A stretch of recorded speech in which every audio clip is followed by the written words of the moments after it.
Ibrani 11 ayat 1.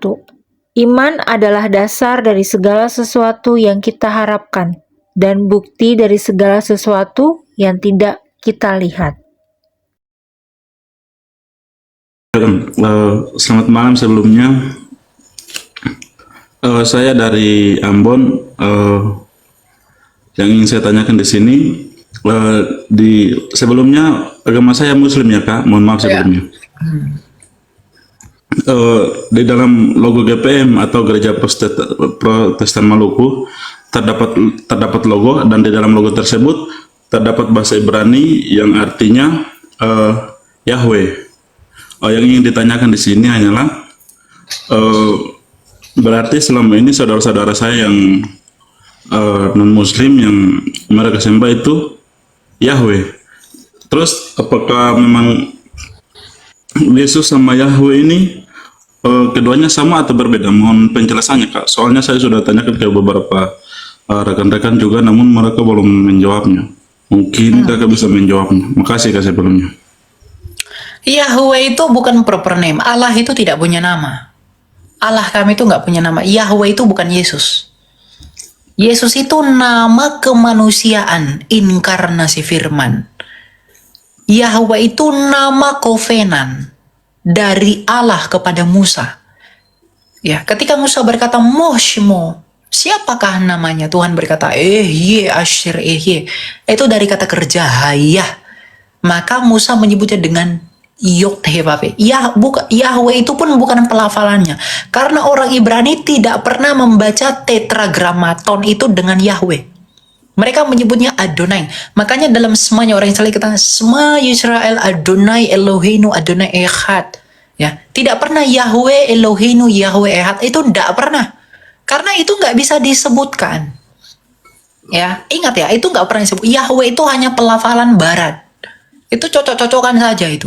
Yahweh kayak Yehova kayak apa, itu ndak ada itu. Ya. Jadi tetragrammaton itu tidak pernah dibaca. Makanya disebut Adonai. Cuma beberapa orang menyebutnya dengan Yahweh ditambah huruf hidupnya agar bisa dibaca. Nah, ya. Jadi yang kamu bilang Ibrani itu yang arti Ibraninya wah Yahweh itu salah kamu. Tidak ada Ibrani tulisannya Yahweh. Tetragrammaton itu Yod-Heh-Vav-He. Itu aksara Ibrani, Yod-Heh-Vav-He, bukan Yahweh itu. Orang Yahudi bacanya itu dengan Adonai. Adon itu Tuhan. Ya, makanya terjemahan Sema Israel Adonai Elohinu. Sema Israel Adonai Tuhan itu Allah kita, Tuhan itu Sa. Itu Tuhan huruf besar semua. Itu merupakan terjemahan Indonesia dari Yod-Heh-Vav-He itu loh. Jadi tidak pernah ada Yahweh dalam aksara Ibrani itu, tidak ada. Itu yang pertama. Ya. Kemudian Oke, kalau begitu Yod-Heh-Vav-He tadi bacalah Yahweh, anggaplah Yahweh. Nah, Yahweh ini apa?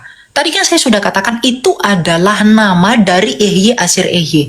Ehye Asher Ehye ini artinya aku ada yang aku ada. Yang kemudian dipakai Yesus dengan ego emi.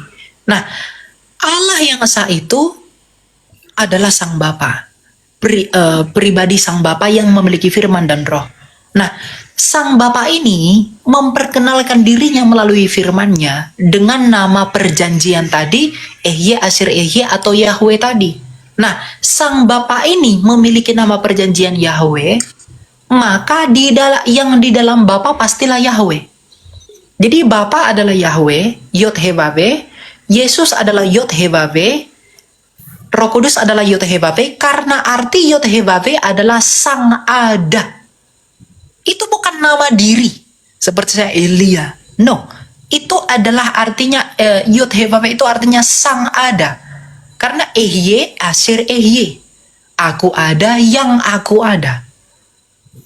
Jadi Allah di perjanjian lama memperkenalkan diri kepada Musa bahwa akulah Sang Ada. Nah, Sang Ada itu adalah Bapa. Maka kalau Sang Bapa ini adalah Sang Ada, maka firman yang di dalam Bapa pastilah Sang Ada, dan roh yang di dalam Bapa yaitu Roh Kudus pastilah Sang Ada. Dengan arti lain, Sang Bapa adalah Sang Ada, Yesus yang adalah firman-Nya Bapa adalah Sang Ada, dan Roh Kudus yang adalah rohnya Sang Bapa pastilah Sang Ada. Atau dengan arti lain, Sang Bapa adalah Yod-Heh-Vav-He, Rohnya Bapa yaitu Roh Kudus pastilah Yod He Vav He, dan firmannya Bapa yaitu Yesus pastilah Yod He Vav He. Nah, sedangkan nama Yesus itu bukan berarti Yod He Vav He. Nama Yesus berasal dari dua kata Ibrani. Nama Yesus dalam Ibrani adalah Yoshua atau Yehoshua, berasal dari dua kata Ibrani, Yod He Vav He plus Yasha. Yod He Vav He artinya adalah Tuhan, plus Yasha artinya adalah keselamatan. Jadi arti nama Yesus atau Yehoshua adalah Yehovah Yasha, yang artinya Tuhan adalah keselamatan. Jadi beda. Yesus itu atau Yehoshua adalah nama kemanusiaan inkarnasi firman, sedangkan Yod He Vav He adalah nama perjanjian Allah yang benar kepada Musa. Jadi itu tidak sama ya, bedakan meaningnya apa gitu. Sip. Terus izin bertanya lagi boleh nggak Kak? Ya silakan. Ini bukannya menyinggungnya, cuma yang masih menjadi pertanyaan dalam pikiran saya ini, beberapa hari yang lalu saya coba-coba scroll TikTok, terus ada potongan-potongan ceramah khotbah pendeta yaitu Mel Atok yang mengatakan bahwa siapa yang merubah Alkitab maka dia adalah iblis, dan itu ditujukan kepada Samuel kemarin, Donitang ya kalau nggak salah.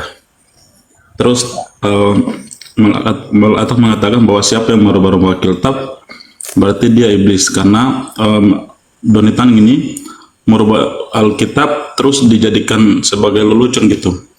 Jadi yang ingin saya tanyakan di sini, tujuan dari Perjanjian Lama dan Perjanjian Baru itu untuk apa ya?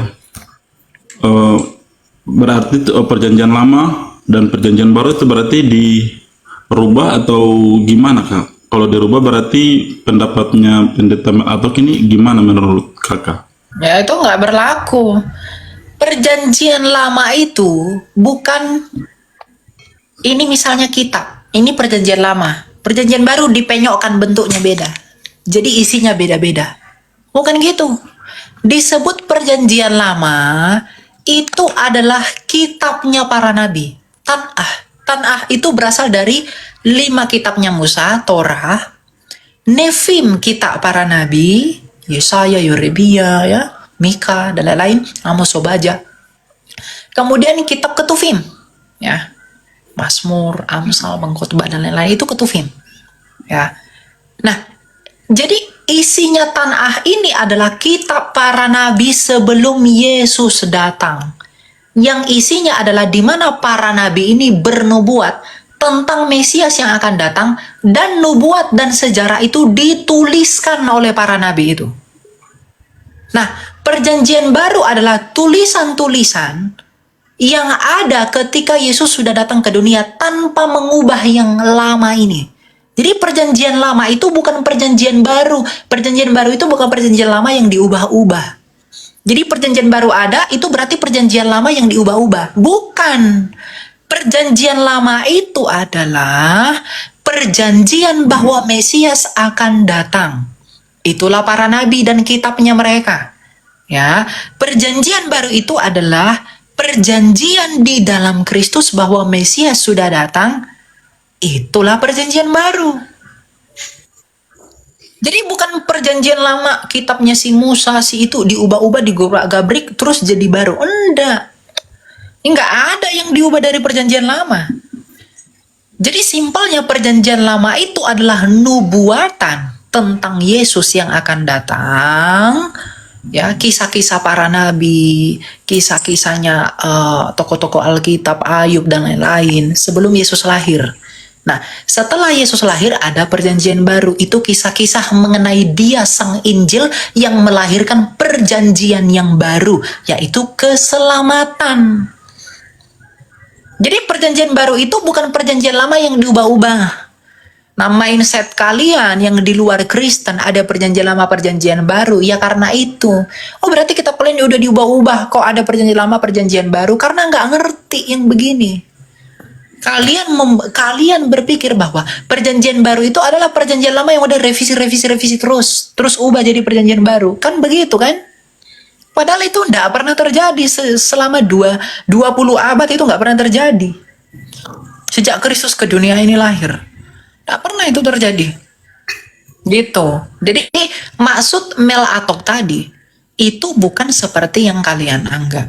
Jadi kalau kamu Mel Atok tadi bilang begini, ya itu nggak berlaku. Kenapa? Karena asumsimu itu yang membuat Mel Atok itu seakan-akan kontradiksi dengan kami. Padahal sebenarnya yang kamu asumsikan tentang iman kami itu salah. Nggak ada benernya. Gitu. Paham Kak, paham Kak. Makasih Kak penjelasannya, bagus sekali, bagus. Ya, gitu ya. Semoga Ya, Pak. kamu bisa mengerti ya. Ya. Ya, Pak. Ada lagi Makasih, mau kamu Kak. tanya? Untuk sekarang itu aja dulu Kak. Soalnya yang teman-teman saya di sini juga kan banyak yang diolok-olok, terus nggak ada pembelaan saya. Nah, saya ingin membela mereka gitu. Tujuan saya gitu. Ya, begitu ya. Ya Pak. Semoga bisa ya. Siap-siap. Makasih Kak penjelasannya. Thank you. God bless. Ya, selamat malam. Ibrani 11 ayat 2. Sebab oleh imanlah telah diberikan kesaksian kepada nenek moyang kita,